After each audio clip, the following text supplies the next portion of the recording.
Nakakaapekto sa ekonomiya ng turismo ang ilang araw na malawakang brownout sa Siargao at Bukas Grande Island. Bunsod umano ito ng depektibo sa linya sa submarine cable na nagsusupply ng kuryente sa isla sa inilabas na abiso ng Siargao Electric Cooperative o Siarelco.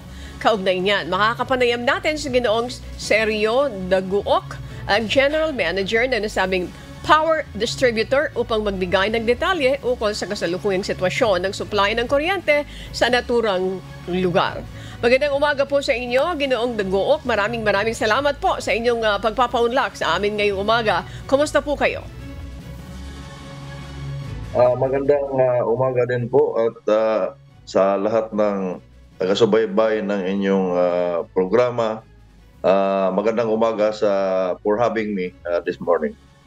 Salamat po. Kumustahin na namin po ang electric supply diyan sa Siargao. Sapat ba ito upang hindi maulit ang power crisis bago matapos ang taon? Ginoong Sergio? Linawin ko lang po na sa power industry po, yung terminology na supply ay yan po yung real supply, no? Ang problema po sa Siarelco o sa Siargao Electric Cooperative ay hindi po kakulangan ng supply, no? Pag supply po ang pinag-uusapan, mayroon po tayong kontrata. Ang problema po is a technical problem doon sa submarine cable na ginagamit ng Siarelco para maitawid yung supply ng kuryente mula sa mainland papunta sa isla. So, wala po tayong problema sa supply, ma'am. Okay. Para sa kabatiran ng ating mga kababayan, right now, para magkaroon tayo ng general picture, yung lugar na binabanggit natin, saan ba kumukuha ng supply? Bakit mayroon tayong tinatawag na submarine cable? What is that, sir? Para dito sa mga kababayan namin sa Metro Manila, hindi masyadong batid kung ano yung pinagkukunan ng supply diyan sa lugar na yan. Para maipaliwanag niyo po. Go ahead, please. Thank you. Ang Siargao po ay isang isla. Part po siya ng Surigao del Norte. Ang kabuuan po ng Siargao ay siyam po na bayan, 9 municipalities, pero nahati po siya sa dalawang isla. Yung 8 bayan ay nasa Siargao, yung pinakamalaki, pinaka-Siargao Min.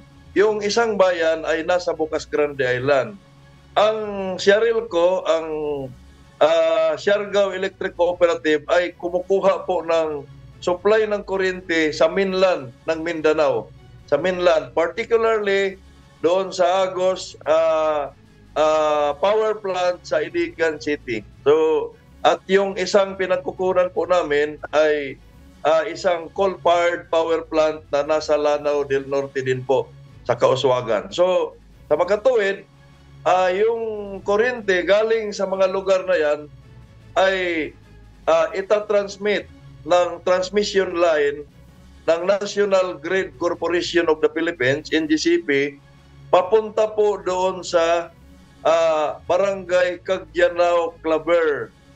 Ito po yung pinaka last na barangay ng Surigao del Norte bago mag-Surigao del Sur. Boundary po to. So nandyan po ang substation ng Siarelco na tumatanggap ng kuryente mula sa NGCP. Galing po dyan ay dadaloy po yung kuryente na yan sa submarine cable na may haba na more or less 10 kilometers papunta sa isang barangay sa Bukas Grande Island, Barangay Doña Helen. Okay. Yun po, papunta na po ng Siargao yun. Okay, so ang may problema ngayon ay yung submarine cable, if I'm not mistaken. Tama po ba yung pagkakaunawa ko, Ginoong Sergio? Tama po. Yung submarine cable ay nagkaroon ng line fault. Ang ibig sabihin po ng line fault, kumbaga sa sa bahay natin, yung outlet, yung saksakan natin ng mga gadgets, ano po yun, may short circuit. So, Okay. yan po yung So nangyari. okay. That is under Sharelco. Tama po. That is under Sharelco. Now, if it is under Sharelco, ilang mga mamamayan ang affected dyan? And what are you doing right now? Na-fix na po ba yan? Do we have the tool? Kasi imagine na sa ilalim yan. Yung mga cable natin ay nasa taas, di ba po? Wala sa tubig. Ito nasa tubig. Hindi ba mahirap i-fix yan? Especially this time of holiday season, marami tayong mga affected natin mga kababayan. Mayroon po ba tayong idea para mabigyan sila ng information? When to fix that? Mayroon bang nakatakdang panahon kung kailan matatapos ang pag-ayos po niyan, Ginoong Sergio? Unang-una, ang consumers po ng Sharelco ay 36,000. 36,000 connections. Ang submarine cable po ay na-fix na po noong December 13 ng umaga, Sabado. So, naibalik na po yung normal na supply ng kuryente sa buong Siargao at Bocas Grande Island last Saturday. Wow, that's a very good news. Ano po? Kasi diniklaran ano po yan, state of calamity, if I'm not mistaken. Mayroon pang mga pinamigay na ayuda at tulong ang DSWD dyan. 36,000 ang affected doon sa nangyaring pagkawala ng kuryente. Now, ano yung pwedeng asahan ng ating mga kababayan, especially this holiday season? Hindi ba tayo makaka-encounter ulit ng panibagong problema? Mauulit yung problema? And by the way, ano po ba yung naging problema dyan? Diyan sa submarine cable na yan, Sir Sergio, para maipaliwanag natin doon sa ating mga kababayan. Siyempre, mayroon din silang takot na baka magkaroon ulit ng problema. Yun matataon ang holiday season. Siyempre po, medyo magkakaroon ng effect yan doon sa ating mga kababayan. Mayroon po tayong dinala na 12 megawatt na modular gensets. Nasa Siargao na po yun. Yung 8 galing sa Agusan del Norte Electric Cooperative, yung 8 megawatt. At yung 4 megawatt galing sa Lanao del Norte Electric Cooperative. So, naka-stamp na po yan para pang-augment kung sakasakali. However, yung submarine cable repair po ay nasa normal na po yun na kondisyon. Kung ang ating tanong ay hindi na maulit, ay hindi po natin masabi yan na hindi maulit. Kasi force majeure po yung mga ganyan, no? Katulad nung ibang mga linya, sa dagat man o sa overhead o yung sa taas yung sa mga poste dito sa lupa, ay yung power system talaga ay normal sa kanya na magkaroon ng line faults ang tawag. So, wala pong lahat po ng power system sa buong mundo ay wala pong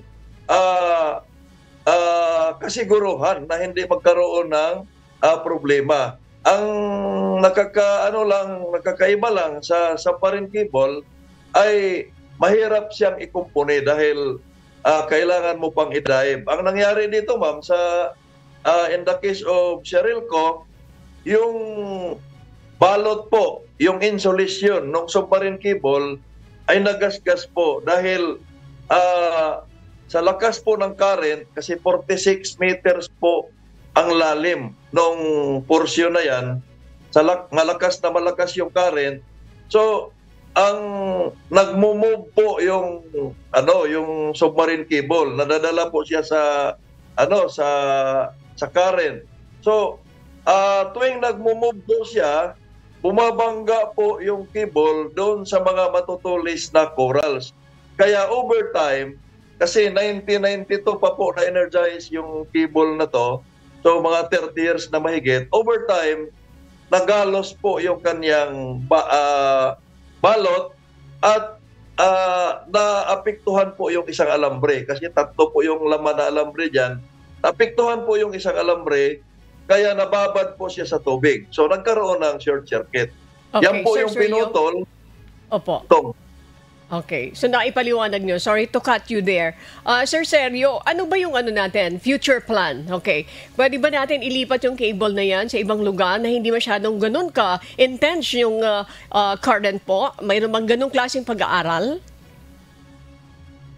Matagal na po yan. Kaya lang, very costly po. Very expensive. Kasi yung National Grid Corporation, inaral na po nila na idirekta sa Siargao yung cable, hindi dadaan sa Bocas Grande. Pero it will cost them 23 billion. At kung pagbabayaran po ng taga Siargao yon, kasi kami lang ang gagamit, 49 pesos po per kilowatt hour yung first 5 years, 17 pesos per kilowatt hour yung next 5 years. So, hindi po yun affordable. Kaya we are lobbying as a representative of the electric cooperatives. I am lobbying since 2020 na masubsidize po yung cost ng cable na bago. Ang cable kasi na yan ay hindi pinayaran ng taga Siargao dahil nakondon yan sa Republic Act 9136 or EPIRA law. So, positibo naman po yung lobbying natin dyan. And hopefully, makapaglagay tayo ng bagong cable without cost or kakaunti yung cost na babayaran, isusubsidize yung portion sa government. Okay, malaki palang gastusin po yan. Ano po? Unless meron kayong mga panibagong partner, ano po, mga investors. But yung binabanggit nyo na dapat sana matulungan, masubsidize ng gobyerno. Okay, ano yung panawagan nyo po ngayon sa ating mga kababayan na nag-aalala na baka mawalan kami ng kuryente sa mga susunod na araw? Inuulit natin, holiday season, panahon po ng mga reunion ng ating mga kababayan. And of course, ang Siargao po, pag pinag-usapan ng Siargao, ay pinag-uusapan natin ng turismo. Siyempre, whether you like it or not, makaka-apekto po yan. So ano ngayon ang panawagan niyo po, Ginoong Sergio? Former, ano po kayo? Former party list representative, if I'm not mistaken. Please go ahead po, sir. Incumbent representative po ako, second termer representative ng Association of Philippine Electric Cooperatives Party List. So, nakaupo po ako ngayon. Okay. Sa sinasabi ko na, ma'am, mayroon po tayong modular gensets na yung 4 megawatt naka-install na po yan. Yung 8 megawatt, i-install pa lang natin pero nandoon na po sa site, no? Sa Siargao. So, may backup po tayo na 12 megawatt na genset. So, yan po yung pang-assurance natin kung sakasakali, no? However, ulitin ko, balik na po sa normal yung dinugtong na submarine cable. Normal na po yung kanyang operasyon. Yung mga interruptions kasi, hindi maiwasan dahil may gubat po yan na 26 kilometers na patawid-tawid yung overhead line mula sa cable. Then cable na naman. So, we are assuring, no, na we are doing everything na ma-assure natin yung hindi lang yung sa Pasko. Kung hindi mabalik yung normal na na serbisyo natin doon sa buong area coverage ng Siarilco sa Siargao at Bocas Grande Island. Okay. Maraming salamat po sa inyong oras, Representative Sergio Dagook, at the same time the General Manager ng Siargao Electric Cooperative. Magandang umaga po. Maraming salamat din po sa pagkakataon na may parating yung mga impormasyon sa ating mga kababayan. Magandang umaga din po sa inyong lahat dyan. Maraming salamat po.